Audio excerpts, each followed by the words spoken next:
Hey guys, so I know I already did my third trimester recap, but I actually just wanted to create a little video for my 40th week specifically, my 39th, 40th week, because there's a lot that goes on and there's a lot of worries and things like that. Some people don't even make it to the 40th week. So for the ones that do, I just kind of wanted to put out my process out there. It's funny because you literally don't know when the baby is going to come. Some people, you're considered full term at 39 weeks, but anytime after the 37th week is what I read and what I've been told. The baby is ready to be born. So even if the baby's born at 37 weeks, it can survive on its own. Ever since week 37, I've been like super nervous, like, okay, is he gonna come now? He can come at any point in time. That's how it always felt, like, okay, I don't want to go too far into the city, things like that. And then it starts to feel like, okay, cool, the 37th week is over. Week 38, we're getting a little bit closer. Week 39, okay, he can literally be here at any point in time.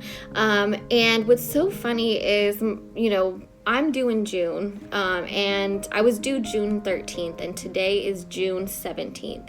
So I'm about 4 days overdue.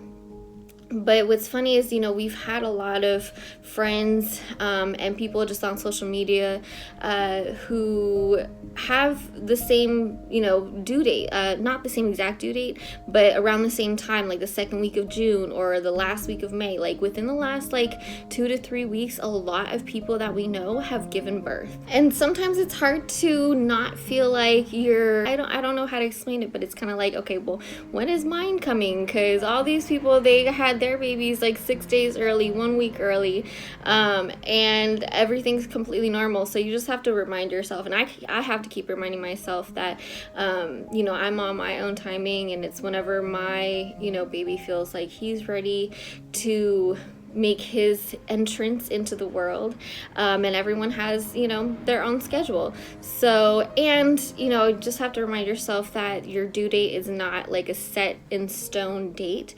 It could be wrong, like it could be a week off, it could be it's really just an estimate. So I want to take out that due date mentality out of my mind so that I can kind of relax a little bit more. A few key things that I did in week 37 and in my 40th week checkup is the non-stress test, and this is something that I did not talk about in my third trimester recap.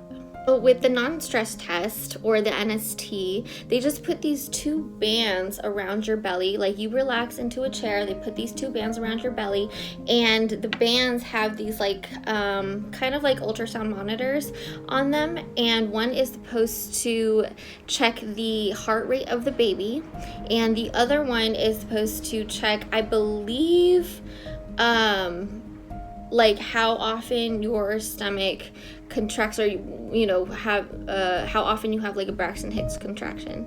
So essentially what they're looking for with the non-stress test is they're looking for any kind of movements of the baby, and so it really does depend on how much your baby is moving at that time. So in my 37th week test, I was very lucky because he was moving a lot at that time. At that point in time, the 20 to 30 minute time span that they do it, he started moving a lot. So it was a lot quicker and easier to get results.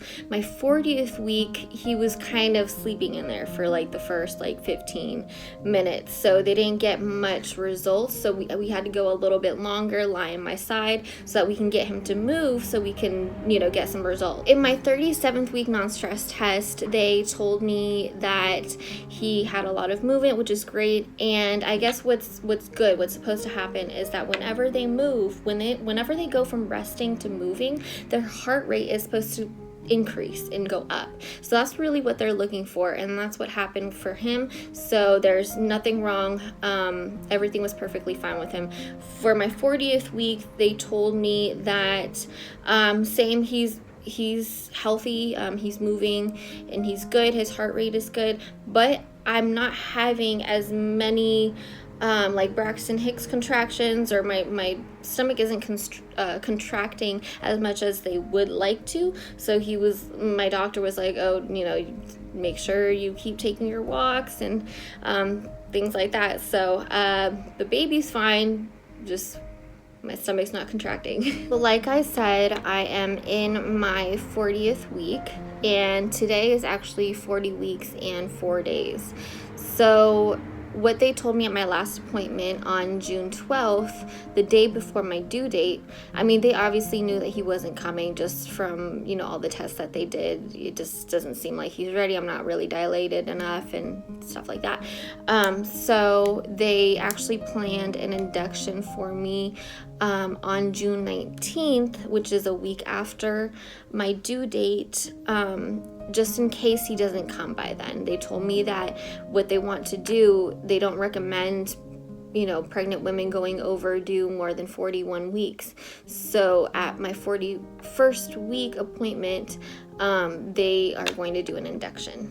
And obviously, I mean, I've done so much research. I've done a lot of reading, and watching a lot of videos, and of course, just hearing from other people's opinions. You hear a lot about how induction really hurts, and it hurts worse than going into labor naturally, and I believe that it depends on the person, but of course I really want to stray away from getting induced. That's not really what I would like, and I know that I wanted to go through most of labor at home, so I would have liked to do that, but I know with the induction, you have to go through the entire process in the hospital, and now here I believe that I won't be able to be with anybody, so I'll have to be alone doing that, which is a bit nerve-wracking. And then with the induction, I believe that I heard that there's a higher risk of going into a C-section after being induced, which is something that I really want to stray away from if I can. Not that there's anything wrong with that, but I want to go as natural as I can. But they kind of left me no choice with getting induced if I don't go into labor on my own. So yes, it is planned on the 19th. So what they have planned for me is on the 19th, I go in by 3 p.m. They told me to take a shower beforehand, go in, and they're going to give me some of this medication that's supposed to relax your uterus and your cervix. So it's supposed to soften it up, and then I guess we'll see what happens after that. And then on the 20th, the next day, they are going to actually do the induction. I'm sure that one of the things is to get your water broken by them, if it doesn't break on its own. The membrane sweep, putting medication up there. I know there's something called pitocin that doctors use, so we'll see what process that they use on me depending on the situation at the time. I can't really say for sure 100% right now, but I'll definitely keep you guys updated on that process. It is super nerve-wracking. I really hope that he comes before then, but who really knows, because today is already Monday and the 19th is Wednesday. So I basically have today and tomorrow to go into labor on my own, and if I don't, then I'll be induced on Wednesday. Besides that, for my 39th and 40th week, I've had some crazy ups and downs. It's literally day to day. Like I said in my last video, the swelling of the feet and ankles and my legs, it really, really depends on the day. And I'm so shocked and surprised at how much my legs can swell and then go down and then swell again within like a few hours even. And then let's see what else. It's such a day-to-day thing. I mean, sleeping has been really hard. Just getting comfortable. 2 to 3 hours, like I'll sleep for 2 to 3 hours and I'll wake up and like my body is so cramped and it hurts and I can like barely get up on my own, and I just have to sit there for a little bit, then go to the bathroom and then come back and then lay back down into a different position because my body is like sore. And so I can't even sleep like more than 2 to 3 hours at a time at this point. It's funny because I know I had said that I had heartburn and bad acid reflux for like 2 to 3 weeks within my third trimester, and then it like totally went away. So after I made that video, like that night or like the night after that, like right away, that like just that night, like I'd never had it again, but I could not lay down and sleep without like something coming up through, like something burning through my throat. So I had to sleep sitting up, which is obviously is not the most comfortable thing to do, but there was no way that I would have been able to sleep even for like 20 minutes laying down, and I tried to do that and it did not work. So I had to sleep sitting up. I'm not sure what caused that. I didn't eat anything spicy or anything like that like the night before, and it literally happened, like I noticed it happening at like 2 in the morning, which is like hours and hours and hours after like the last thing I ate. So I'm not sure why that happened. Some days within, you know, this week I feel extremely sluggish. I have no energy. Other days I have a lot more energy. But I do my best to keep my energy levels up by just like running, not running, but you know, doing errands around the house, getting things cleaned up, going on my walks. Only like I do my best to just really listen to my body, and I guess that's my like main advice, is to listen to your body and just listen to, you know, how it's feeling. Because yes, I go on walks on a daily basis, but if there's a day where like my body really can't handle it, it's probably gonna do me more harm than good. So I'll skip out on that day and I won't feel bad for it. So one of the main concerns that I have with giving birth out here in Japan in a Japanese hospital is that, yes, I am Japanese and I do speak Japanese, but the language that the hospitals use is not the usual daily language that we all use, so I'm not used to it. So I have a hard time understanding what they're saying for the most part, and I really need them to slow down and explain it to me in easier language. They don't speak English, and when I asked if they have like an English support system, they said they don't.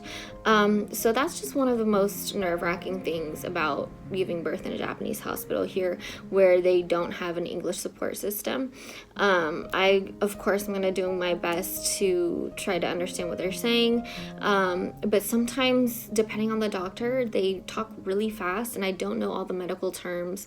I don't know, you know, the terms of like the medication and things like that. So I know I'm going to have to be really firm and really just asking them multiple times like what they mean, to really, like, to please slow down, and explain more in detail about what it is that they're doing. Because a lot of times what I've experienced through my appointments is that they just expect you to know the process, and they'll say it real fast, and then all of a sudden you have like a needle in you, and you're like, what was that? What's going on right now? Especially for me, I really don't like needles, and I have like a huge fear of needles, so I want to know exactly what's gonna happen when and for how long before anything touches my body, you know. So that's one of the nerve-wracking things out here. Hopefully, I'm not sure, but hopefully I can use my phone in there if I do end up being induced. I can hope, if they do allow like videotaping and recording, and me using my phone, then I will definitely record a few things in there just to give you guys a good image and a good view of what like the inside of a Japanese hospital when you're getting induced looks like. At the end of the day, you know, baby is healthy. He's still moving around a lot. He was, you know, felt like he was doing some dance moves last night, just all night. So I'm glad to feel that he's, you know, healthy and doing well in there. That's like the most important thing to me, regardless of how my body might feel. I do get like back cramps, and some cramps around, like they feel like menstrual cramps. So it's an hour to hour, day to day, week to week thing. So we'll see what that means, and we'll see what happens, and I can't wait to tell you guys all about my experience. All right, see you guys in our next video.